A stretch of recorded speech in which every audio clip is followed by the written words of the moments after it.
Yo, what is up guys? It's me, Zachary. Welcome back to the Zachary Show, where we talk about everything that went on in the NBA from the previous day. As always, I appreciate you guys for coming back each and every single day. You guys are the real MVPs, but now let's just take a look at everything that did go down yesterday. First things first, it's about that time for our weekly Markelle Fultz update. Now, I won't say that much about this because there isn't that much to say, but still I feel like I gotta keep you guys informed on what's going on here. And what's going on is that we got a couple of short clips released yesterday showing Markelle Fultz's new range. He's able to shoot threes again. And this is actually a huge update since it wasn't too long ago that Brian Colangelo said that Markelle Fultz's range was limited to within the paint. So to see him out there taking and making some threes is encouraging. And on top of that, it also sounds like he might be ready to return soon. Brett Brown, head coach of the Philadelphia 76ers, said that the Sixers are holding internal talks as to whether or not they should bring Markelle Fultz back this season. It's all internal discussions we're going through right now and just trying to accurately assess the situation, and we're discussing that as we speak. Now, this is a really tough decision to make, and that is because the Sixers are actually going to be in the playoffs this year. And with the way the East is right now, anything is possible. I mean, if this were any other year and the Sixers weren't about to make the playoffs, I'd say don't bring him back. It's not worth it. However, this year, if he is 100% ready and he feels like he is the same player that he was back when he got drafted, no problems whatsoever,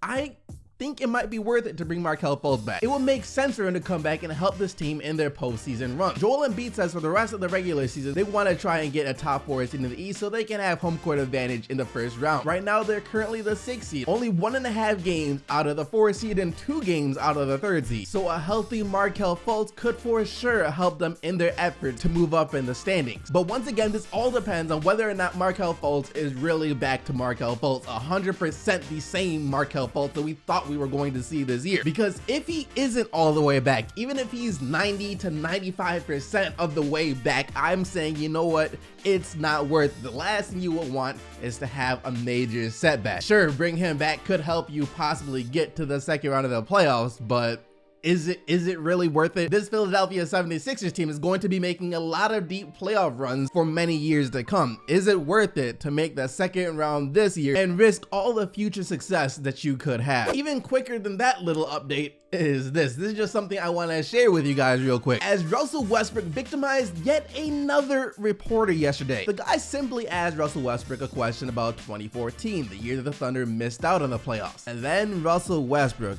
had to be Russell Westbrook. Conference is really tight. Every game matters so much. What are those situations like? What have you learned from 2014 in that situation? What year is this? You guys held the 8. No, what year is this? 18. Now, this did make me laugh. I did find this funny. Then again, I do have a pretty messed up sense of humor sometimes. But at the same time, it's like, that wasn't a terrible question for the reporter to ask. It was a legitimate question, and yet Russell Westbrook had to treat him like he was slow. When Kawhi Leonard speaks, you listen, I listen, he listens, everybody listens. Stop what you're doing, put everything down and listen. And Kawhi Leonard just spoke, and now we listen. As he said he plans to finish out his career on the San Antonio Spurs. Everything was done as a group. I don't feel like nothing was friction. I talk to Pop every day. He know what the progressions were. He knew what I was doing the whole entire time, as well as the front office, and we made a group decision, so it wasn't me just going out and saying I'm going to go do this. Would you like to finish your career as a Spur? Yeah, for sure. Yes, you heard that right. Kawhi Leonard says he plans on retiring with the San Antonio Spurs. Now, this puts all the discussion about him not being happy in San Antonio, maybe wanting out, signing with another team when his contract expires after next season. Any speculation that there's a rift between him and the organization, yeah, all of that has just been put to rest. However, he also said a little more, as he himself confirmed that he will be coming back this season. Soon. I don't have a set date right now, but I've just got to keep doing what I'm doing.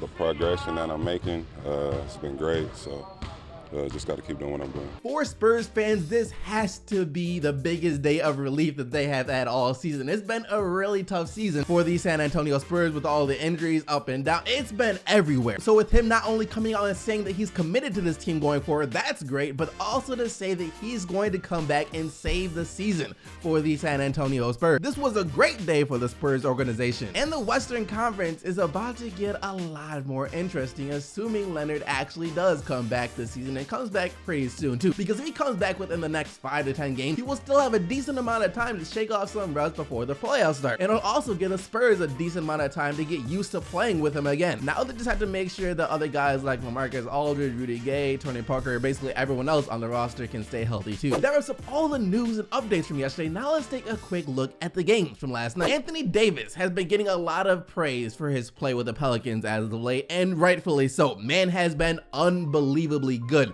But can we talk about Damian Lillard and what he's been doing for the Portland Trailblazers for a second here? They're currently on a 7-game winning streak, third in the Western Conference with a 39-26 record.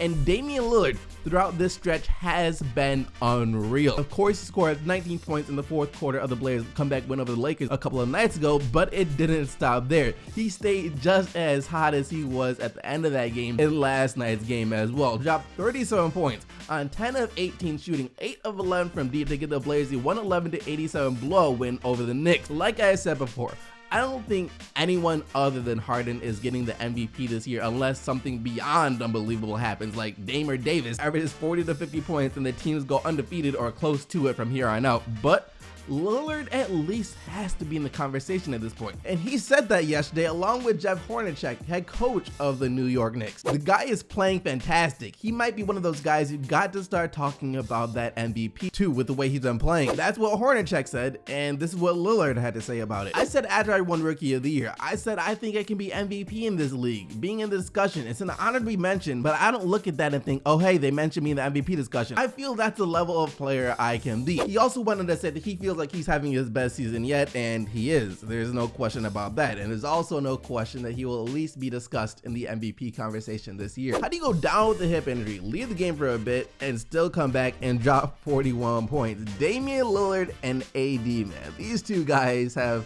just been, like, no words can describe how great they've been playing for the past month or so. Now, don't get me wrong, they were playing great all season long, but since like the month of February, the level of greatness that they have reached has been mind-boggling. 41 points, 13 rebounds, 3 steals, and 3 blocks for AD as New Orleans gets yet another win. Their 9th straight over the Clippers, a team that has also been playing well as of late. 121-116 the final score. And with how well the Pelicans have been playing since Cousins went down, even though I know they plan on re-signing or trying to re-sign Cousins over the offseason, I think it would be better for them to take that money they would give Cousins and use it elsewhere. Maybe, I don't know, on their bench, for example, because you can get 2 to 3 really quality bench players for the money that you would have to pay Boogie. Whereas if you re-sign Boogie, you're pretty much done. That's it, no money left. And that's no shots towards Boogie. It's just for the Pelicans and what we have been seeing from them since he went down. It seems like it would make more sense to try and upgrade the roster as a whole instead of just investing it all into one player. Despite how great Damian Lillard and Anthony Davis has been playing of late, the favorite to win MVP as of right now still has to be James Harden, just because of the work that he's been putting in all season long. Don't forget, this guy recorded the first 60-point triple-double in NBA history and did it in regulation too. Didn't take any overtime periods or anything. And the Rockets have been the best team in the NBA. Best player on the best team. Most of the time, that's what it takes to win MVP, unless you're an outlier case like Westbrook when you have this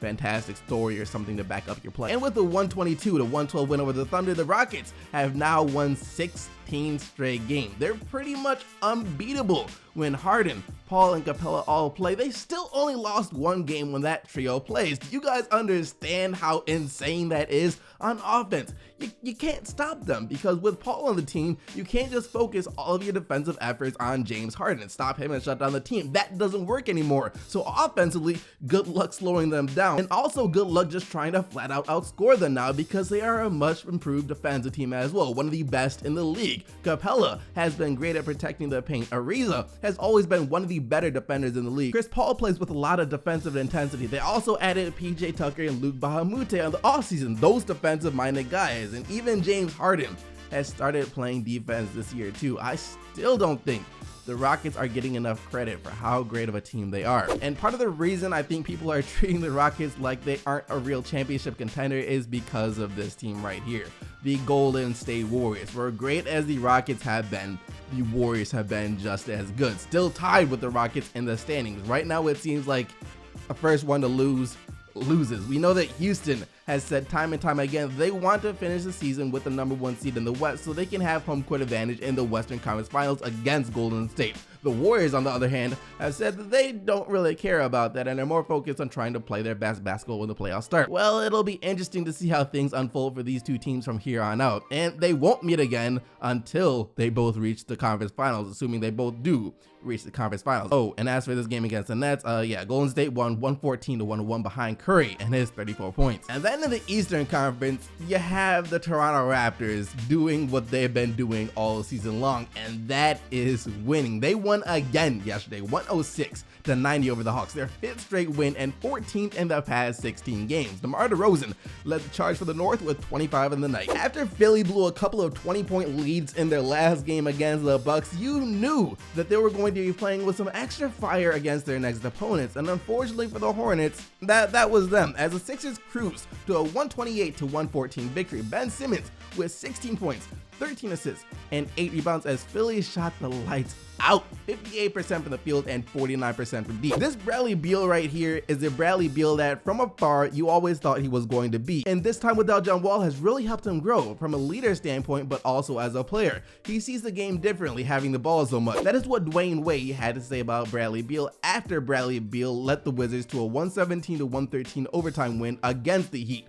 Beal with 30 points, 7 assists, 6 rebounds on the night, barely missed 2 especially from deep as he was 6 of 7 from distance. And while Wade says that he saw this in Beal all along, I'm not gonna lie, I didn't. I knew he would be a great scorer in the league, but I didn't know he could be this good of an all-around player, where he's averaging nearly 5 assists and 5 rebounds to go along with his scoring abilities. And what's even scarier is the fact that he's still only 24 years old, meaning that he could very well and probably will get even better. Nikola Jokic was benched for the entire 4th quarter because Mike Malone said he wasn't giving any effort on the court. And whether you think that was a good idea or a bad idea, you have to respect a coach who's willing to discipline their best player. And the Nuggets really didn't give much effort yesterday. Yogi and Dirk were allowed to do whatever they wanted on offense, especially from deep, as they were a combined 11 of 14 from distance, and the Mavericks get the win over the Nuggets, 118-107. Yogi with 24, while Dirk had 17. That wraps up all the action from yesterday, though. Hope you guys enjoyed the video. If you did, be sure to smack that like button and subscribe to the channel so you don't miss out on more daily NBA videos, as well as join the quest of 200,000 subscribers, hashtag a million in a year. Remember to vote for the player of the day, but also remember the only players whose team won are eligible to win player of the day. And yesterday, that player was Damian Lillard with his 39 points, 6 assists, and 5 rebounds. Thank you once again for watching. I'll see all of you right back here tomorrow, but until then, I am out of here. Peace!